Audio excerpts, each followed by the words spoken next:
Ô, Silva! Oi! Ô, mestre Silva! Fala! Eu estive pensando. Até as máquinas mais modernas são compostas basicamente de máquinas simples.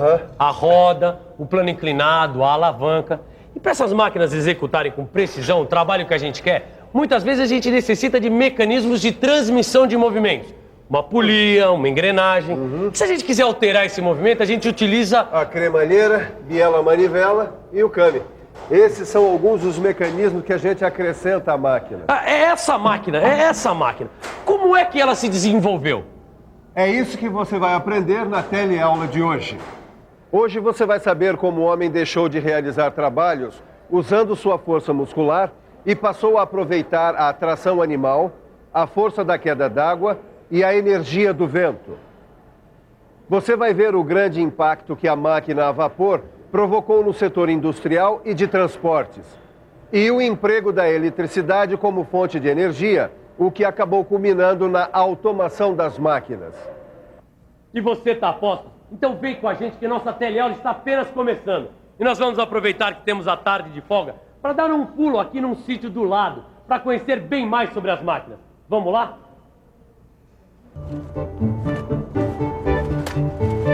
Ei, Tito, a mania de mecânica pegou você mesmo, hein, rapaz? Nem seu dia de folga você pensa em outro assunto? Ah, você que falou que aqui era o melhor lugar para se fazer um piquenique e para aprender sobre as máquinas. E por acaso o seu mestre velho de guerra já decepcionou você? É. É aí, seu Juca. Moendo milho aí pra criação, né? Fazendo o que era pros pintinhos. Ah. Tito, o homem percorreu um longo caminho até chegar à máquina CNC que você tanto adora. No começo, tudo era o uso da força muscular. Também era praticamente tudo manual. Os produtos eram feitos um a um. E a qualidade deles ficava na mão de quem? Dos artesãos. Tô certo, seu Juca? Certamente assim. A humanidade foi crescendo e foi crescendo também o consumo de produtos. O mundo passou a exigir uma produção cada vez mais rápida e cada vez em maior quantidade. O homem foi construindo máquinas mais complexas. Primeiro, começou a usar a força de elementos da natureza, diminuindo o seu trabalho muscular. Construiu máquinas a tração animal. Ao usar o moinho de tração animal, o homem percebeu que o trabalho poderia ser acelerado. Até hoje ele é usado quando é a única solução possível. Ainda existem moendas de cana puxadas por burros.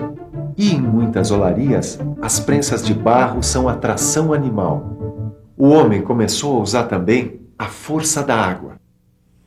Aonde havia água em abundância, o homem construiu a roda d'água, que era para aproveitar a força hidráulica como fonte de energia. Repara uma coisa, Tito. A água faz o papel do animal. Ela cai sobre a roda com os pás e faz a roda girar. Ah, agora eu entendi. O homem foi aproveitando a energia natural do ambiente, dando soluções diferentes conforme as disponibilidades do lugar. Rapaz inteligente esse. E qual é a outra grande fonte de energia natural que o homem usa? Vamos pensar um pouco? Vamos pensar um pouco.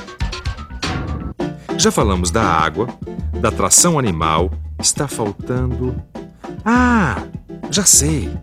O vento. Em locais onde se venta muito, como na Holanda, se aproveita a força dos ventos. São os moinhos de ventos. A força do vento faz o trabalho do homem. Também é assim nos barcos a velas. Mais uma vez, a natureza a serviço do homem. No início, as máquinas eram feitas de madeira, mas o aumento da produção acabou provocando também um aperfeiçoamento dessas máquinas. Novos materiais passaram a ser empregados e também foram desenvolvidos novos processos de fabricação. Dá só uma olhada nesse torno antigo aqui. Ele tem partes em madeira e partes em ferro. O torno foi uma das primeiras e mais importantes máquinas utilizadas na fabricação de peças. Nos primeiros tornos, o movimento de rotação da máquina era gerado por pedais. A ferramenta ficava na mão do operador que dava forma ao produto. Pensando bem, não devia ser nada fácil ser torneiro mecânico naquela época. O cara tinha que ser uma fera. ter muita habilidade. E tinha que pedalar, segurar a ferramenta com uma mão e ainda dar forma ao produto. Eu, hein? Não era essa moleza que é hoje de vira a manivelinha aqui, aperta o botãozinho ali, o bicho pegava. Imagina um mecânico daquela época se visse um torno CNC. Com o decorrer do tempo e para facilitar a vida de todos nós, Tito, a ferramenta foi fixada à máquina, surgindo então a máquina-ferramenta. Que beleza, hein? Quer ver quantas máquinas-ferramentas surgiram? Muitas, dependendo do tipo de trabalho a ser realizado. A máquina-ferramenta aumentou ainda mais a capacidade de produção e melhorou a qualidade do produto final. Os tornos representaram um grande avanço para a mecânica. Agora eu pergunto, depois da máquina-ferramenta, qual foi a outra invenção que revolucionou a mecânica? Depois da máquina-ferramenta, a invenção que deu grande impulso à indústria e aos transportes foi a máquina a vapor. Esse tipo de máquina foi projetada por James Watt. O vapor realizava o trabalho mecânico e substituía outras formas de energia. Com a máquina a vapor, surgiu a necessidade de se adotar uma unidade de potência. Foi então criado o cavalo-vapor, ou CV, unidade que é usada até hoje. Os engenheiros na época queriam saber quantos cavalos a máquina a vapor podia substituir. Convencionaram então que um cavalo era capaz de levar uma carga de 75 kg-força a 1 metro de altura em 1 segundo, ou seja, um trabalho de 75 kg por segundo, o que se convencionou chamar de potência de 1 cavalo-vapor, ou ainda 1 CV. Com isso, foi possível medir, por comparação, a potência das máquinas a vapor da época. De lá para cá, as coisas evoluíram de vento em popa, ou melhor, de vapor em popa. A máquina a vapor exercia grande esforço mecânico. Suas peças trabalhavam a altas velocidades e pressões, por isso precisavam ser mais resistentes e mais bem acabadas. Foram desenvolvidos então novos componentes como tubos, bujões, cilindros e válvulas. Esses componentes resistiam melhor às condições de trabalho impostas pelas máquinas a vapor. Uma coisa puxa a outra. Veja só, o uso da máquina a vapor exigiu que seus componentes tivessem bom acabamento e dimensões mais exatas. A fabricação de produtos com essas características exigiu máquinas-ferramentas mais precisas e materiais de melhor qualidade, provocando um grande desenvolvimento da mecânica. E o aperfeiçoamento das máquinas aumentou o rendimento e representou um fator importante na atividade industrial. Uma coisa puxa a outra. Durante muito tempo, quem puxava os vagões de carga e de passageiros era Maria Fumaça. Essa aqui foi construída em 1912 e ainda continua nativa, fazendo trajetos turísticos. Vamos dar uma olhada melhor e subir aqui na cabine. Olha só, aqui ficava o maquinista e daí ele dirigia o trem. E aqui o foguista, onde ele colocava lenha na fogueira, ou melhor, na fornalha, para manter a caldeira sempre fervendo e produzindo vapor. A Maria Fumaça é um bom exemplo de uma máquina a vapor para a qual foram desenvolvidos componentes bem resistentes que aguentassem o esforço que realizava.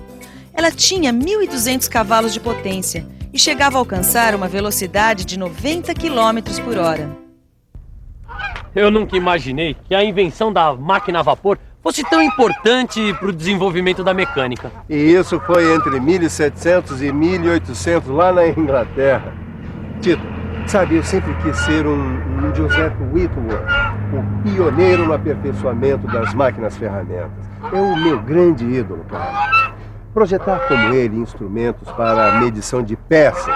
Peraí, não foi ele que padronizou os perfis e passos de roscas? Foi.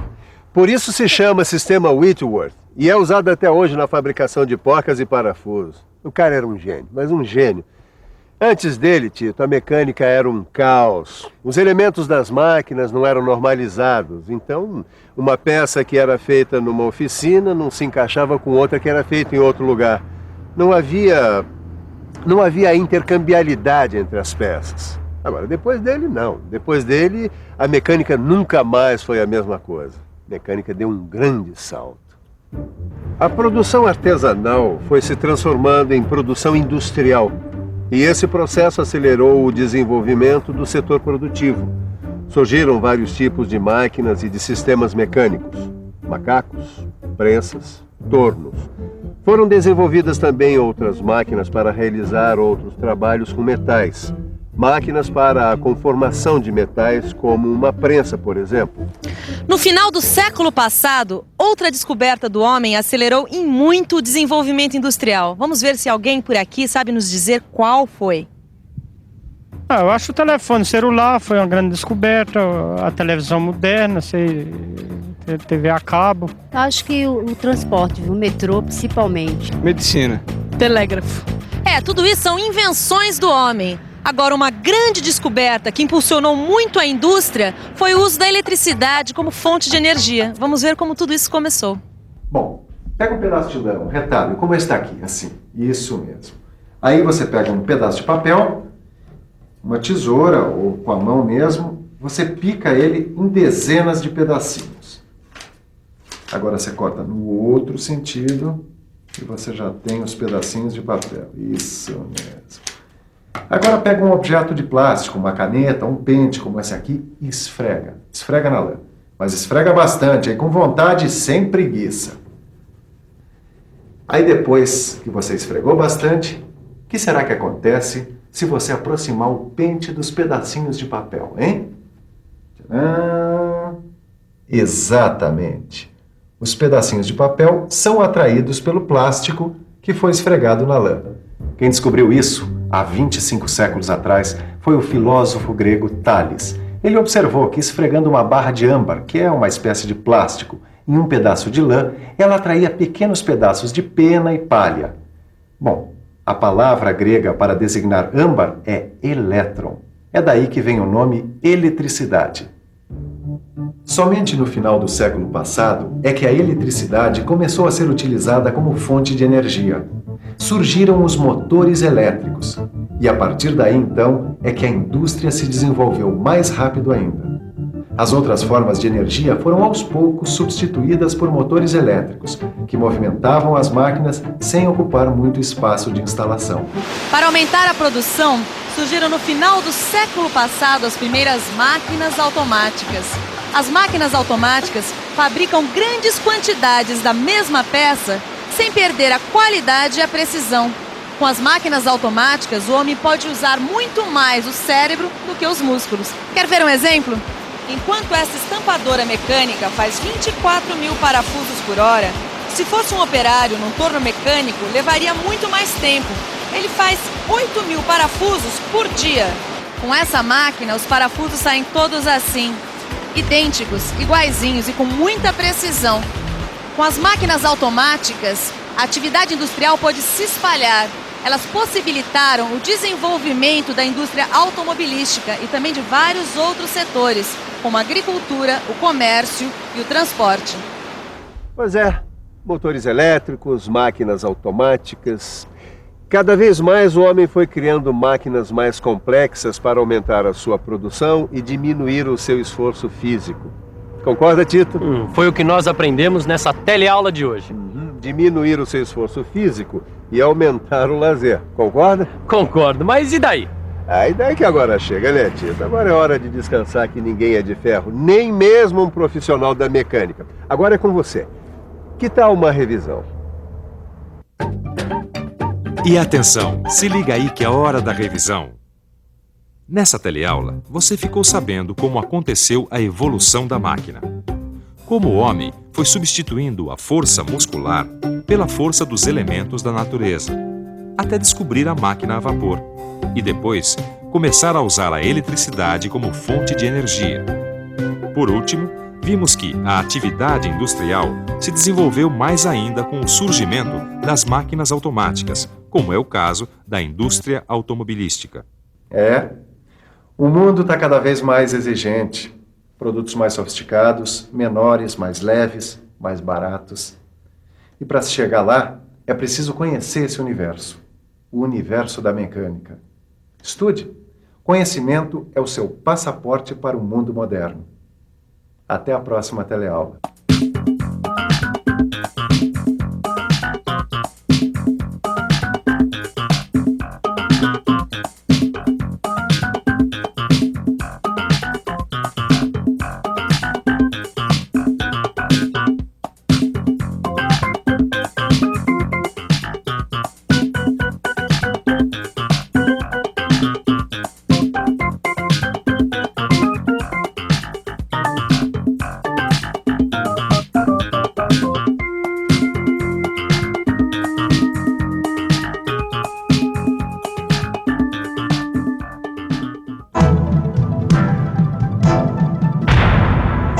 Telecurso 2000, um programa de educação do Sistema Fiesp e da Fundação Roberto Marinho.